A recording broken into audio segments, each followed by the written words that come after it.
কর্মক্ষেত্রে নিরাপত্তা সহ বিভিন্ন দাবিতে দ্বিতীয় দিনের মতো কর্মবিরতি পালন করছেন সিলেট ওসমানী মেডিকেল কলেজ হাসপাতালের ইন্টার্ন চিকিৎসকরা। এতে ব্যাহত হচ্ছে হাসপাতালের সেবা কার্যক্রম। ইন্টার্ন চিকিৎসকরা জানান, হামলায় জড়িতদের গ্রেপ্তারের পাশাপাশি কর্মক্ষেত্রে নিরাপত্তা জোরদার করা সহ প্রশাসনের কাছে বিভিন্ন দাবি জানানো হয়েছে। দাবি মেনে নিলে কর্মবিরতি প্রত্যাহার করা হবে। শুক্রবার রাতে হাসপাতালের 4 তলার 4 নম্বর ওয়ার্ডে রোগী ও স্বজনদের সঙ্গে বাকবিতণ্ডা হয় ইন্টার্ন চিকিৎসকদের। এক পর্যায়ে তাদের উপর হামলা চালান রোগীর স্বজনরা। এতে এক নারী চিকিৎসক আহত হন।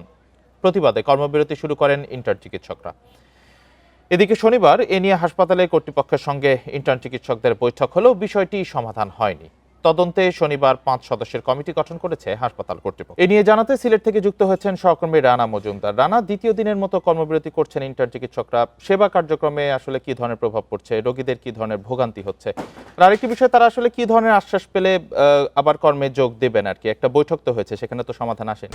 দেখুন, আসলে গতকালকে কিন্তু এই ঘটনার প্রেক্ষিতে ইন্টার্ন চিকিৎসকের যারা রয়েছেন সেই প্রতিনিধি দলের সঙ্গে কিন্তু হাসপাতাল কর্তৃপক্ষের একটি বৈঠক অনুষ্ঠিত হয়েছিল। তবে আমরা দেখেছি আসলে সেই বৈঠক থেকে ভালো কোনো সিদ্ধান্ত আসেনি এবং সেখানে আসলে বৈঠক পরবর্তী সময়ে আমরা কথা বলেছিলাম হাসপাতালের প্রশাসনের সাথে। তো তখন কিন্তু তারা আমাদেরকে জানিয়েছিলেন যে আসলে তারা আশ্বস্ত করেছেন ইন্টার্ন চিকিৎসকদেরকে যে যারা এই হামলার পেছনে জড়িত তাদেরকে চিহ্নিত করা হবে এবং এর জন্য মূলত হচ্ছে একটি তদন্ত কমিটিও কিন্তু গঠন করা হয়েছে 5 সদস্য বিশিষ্ট।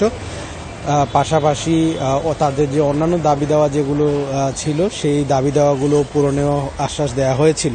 তবে ইন্টার্ন চিকিৎসক যারা রয়েছেন তাদের সঙ্গে আমরা কথা বলেছিলাম, তারা বলছিলেন যে আসলে এ ধরনের ঘটনাগুলো কিন্তু আসলে হাসপাতালে প্রায়ই ঘটে থাকে এবং পরবর্তীতে একটি তদন্ত কমিটি গঠন করা হয়, কিন্তু পরবর্তীতে দেখা গেছে যে আসলে এই তদন্ত কমিটির যে প্রতিবেদন সেই প্রতিবেদনের আলোকে সিদ্ধান্তগুলো বাস্তবায়ন খুব কমই হয়।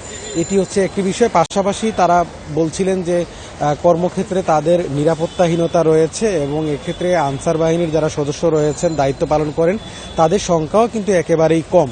তো তারা চাচ্ছেন যে আসলে আনসার বাহিনীর সংখ্যাও যাতে বাড়ানো হয়, পাশাপাশি নিরাপত্তা ব্যবস্থা যেন জোরদার করা হয়, এই বিষয়টিও কিন্তু তারা উল্লেখ করেছেন এবং তারা বলছেন যে হাসপাতাল প্রশাসন যত দ্রুত সম্ভব তাদের যে দাবি দেওয়াগুলো আছে সেগুলো যদি আসলে মেনে নেয়, পাশাপাশি কর্মক্ষেত্রে যদি নিরাপত্তা নিশ্চিত করতে পারে, তাহলেই কেবলমাত্র তারা তাদের যে কর্মবিরতির ঘোষণাটি রয়েছে সেটি প্রত্যাহার করবেন এবং তারা কর্মক্ষেত্রে ফিরে আসবেন। তো সিলেট থেকে ইন্টার্ন চিকিৎসকদের কর্মবিরতি নিয়ে এই ছিল আমার কাছে সবশেষ।